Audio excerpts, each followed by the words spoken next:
Salam əziz müdavimlər və abituriyentlər, bu dəfə biz sizlər üçün Mirzə Rəhbər Sabirin Neylərdin ilahi satirasını təhlil edəcəyik. Bilək ki, ilk öncə baxaq. Burada baxın, bu ixtisarladır. Deməli, qısaldılmış versiyasını biz təhlil edəcəyik. Yəni, məktəb dərsliyində nə düşürsəm, əsas onu təhlil edəcəyik. Belə, baxaq biz əvvəlcə. Baxın, burada düşünə bilərsiniz ki, bu qəzəldir. Amma qəzəl deyil. Niyə? Çünki əslində baxın, A, B, A, C, A, D, A və s. Kimi qafiyələnə bilər. Lakin qəzəl formasında yazılan satiradır bu. Tam qəzəl də deyə bilmirik. Qəzəl üstündə yazılan satira formasında yazılan satira deyirik buna və burada deməli təmizləyək buranı. Baxın. Burada bu ilahini görürsünüz. Testlərdə verir, deyir ki, hər beytdə xitab vardır. Bəli, hər beytdə isə xitab var. Lakin hər misrada isə xitab yoxdur. Baxın, misra deyəndə bunlar nəzərdə tutulur. Baxın, məsəl üçün burada ilahiyə müraciət yoxdur. Yəni, hər beytdə xitab var desə götürürük, hər misrada xitab var desə götürmürük. Baxın, rədif də var. Eyni zamanda əsərin adı, elə bu Neylərdin ilahi özü rədifdən götürülüb. Ümumiyyətlə demişdik, rədif nədir? Rədif, deməli, rədif qafiyələnən hissədən sonraki hissənin təkrar olunmasıdır. Məsəl üçün, burada qafiyələn nə idi? Qanları, canları, dövranları, ummanları, ceyranları, dehqanları, xanları və s. Yəni sona qədər bu qafiyələnən bunlardır. Bunlardan sonra Neylərdin ilahi bu isə rədifdir. Daha sonra baxaq görək nə qaldı burada. Bədii sualları biz burada görmüş ola bilirik. Başdan ayağa təzadlardan ibarətdir. Məsəl üçün təzadın birini elə deyək biz burada. Nə deyək? Deyir ki, məzlumların göz yaşı dəri olacaqmış. Dəryaları, ümmanları, Neylərdin ilahi biz burada təzadı görürük. Yəni başdan belə deyək də, beytlərin əksəriyyətində biz burada təzadları görmüş ola bilirik. Baxaq, indi isə ümumi məzmunu təhlil eləyək. Müəllif baxaq görək bununla nə demək istəmişdi bizə. Daş qəlbli insanları neylərdin ilahi? Bizdə bu soyuqqanlıları neylərdin ilahi? Elə bir ki, bax bir nəfər düşünün, bu sanki yorulub, bütün problemlərdən yorulubdur. Baxır cəmiyyətə və görür ki, cəmiyyətdə nələr baş verir. Bunlardan yorulub, sanki əlini açır Allah Teala'ya və deyir ki, bax bu şeylər vardısa, deyir digərlərini neynirdin da, yəni bunları yaratmışdınsa digərini neynirdin. Məsələn, bunlar nədir? Deyir ki, əgər sən daş qəlbli insanları yaradırdınsa, niyə yaradırdın bunları? Və yaxud da bizdəki bu soyuqqanları sən neyləyirdin? Yəni nəyinə lazım idi ay Allah Teala? Əlini açır elə bir Allah Teala'ya deyir. Sonra baxaq, deyir ki, artdıqca həyasızlıq olur el mütəhəmmil. Yəni həyasızlıq artır. Bir də yadıma düşmüşkən deyim, bu həyasızlıq ifadə. Biraz səsimə fikir verməyin, kripdir.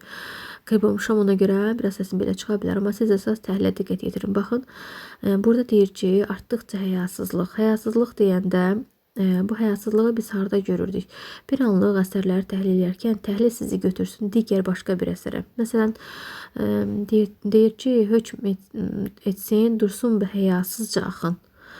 İstiqlal marşında Mehmet Akif Ersoyun həyasızca axın dediyi var idi. Yəni Avropanın Türkiyəyə həyasızca axın etməsi var idi orada. Bu əsərdə də artdıqca həyasızlıq el olur mütəhəmmil. Deyir, həyasızlıq artır, amma el mütəhəmmil nə deməkdir? Mütəhəmmil dözmək deməkdir. Həyasızlıq artır deyir, amma insanlar da dözürlər. El dözür buna. Hər zülmə dözən canlıları neylərdin ilahi? İsyan eləyir. Deyir ki, insanlar bu zülmə niyə dözür? Yəni dözməməli idilər də.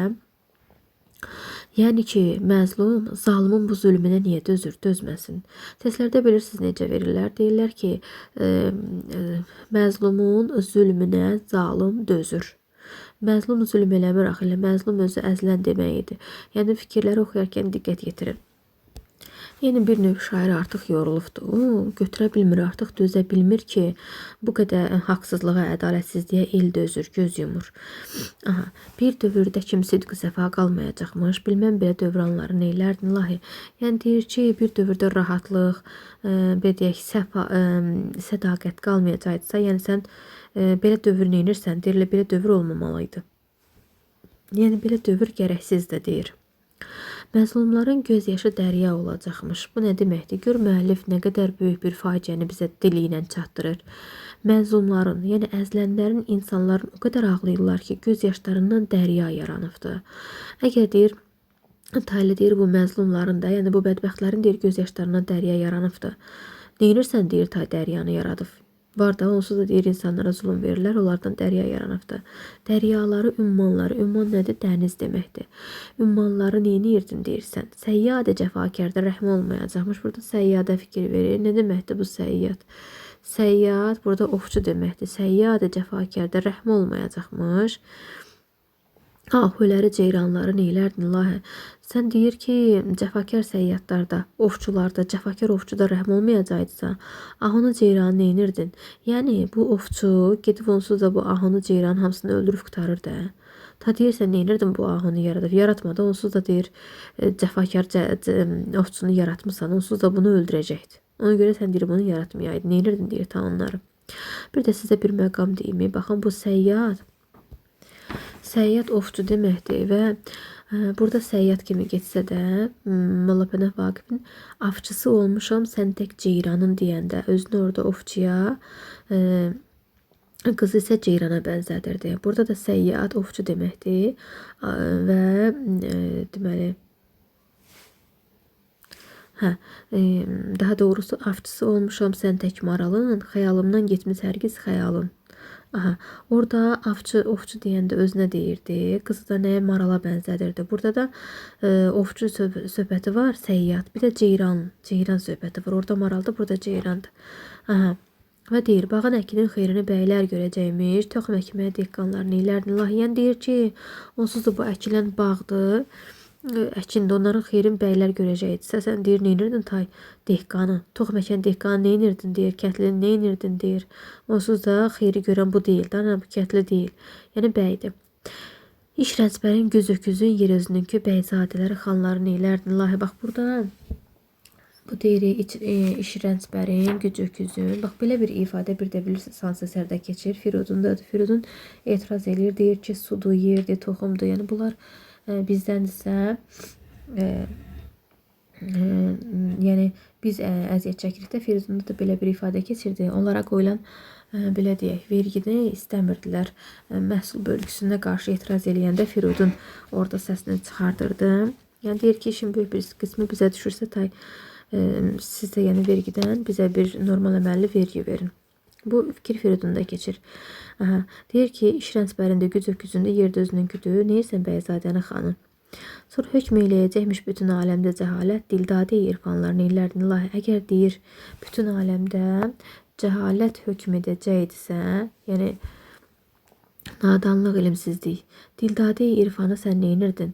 Dildadə irfan oxumuş, savadlı insandır. Deyirsən, onu neynirdin? Ta lazım deyildi. Surtuqlu müsəlmanları təfkirə qoyan bu döşdüklü müsəlmanları neylərdin? Lahi, bax, burada nə demək istəyir? Təfkirə qoymaq, lağa qoymaq deməkdir. Yəni, sən deyir, oxumuş müsəlman ki var, məsələn, o gedib xaricdə oxuyub gəlir də, onları lağa qoyan döşdüklü müsəlman, yəni din əhlini neynirdin? Yəni deyir, bunları oxudurub gətirirsənsə, yaş onları lağa qoyacaq olanları neynirdin? Yəni olmamalıydı da bunlar. Yaxud bunların bunca nüfuzu olacaqmış. Əgər deyir, və yaxud da deyir, əgər bu müsəlmanlar ki var, o din xadimləri, döşdüklü.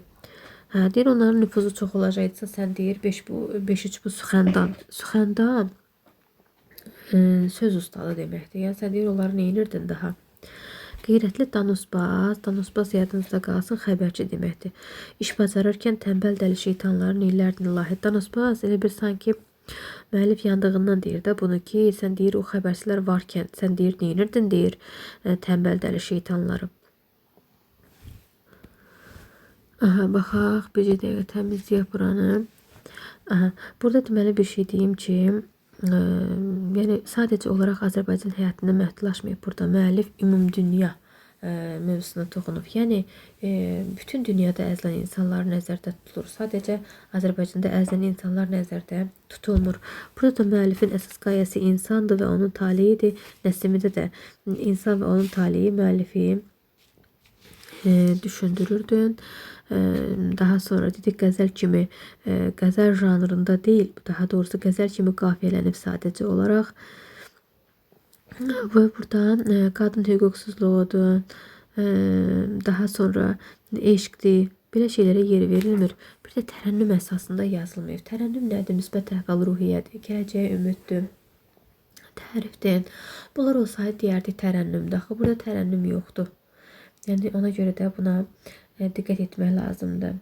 Və daha sonra bir də ki, bu əsərdə məsələn verər, deyər ki, tip öz dilində danışdırır. Xeyr, burada tip öz dilində danışdırma yoxdur. Tip öz dilində danışdırmaq əkinçidə var idi. Beləcə ümidvaram ki, Mirzə Ələkbər Sabirin Neylərdin İlahi satirası sizlər üçün aydın olmuşdur.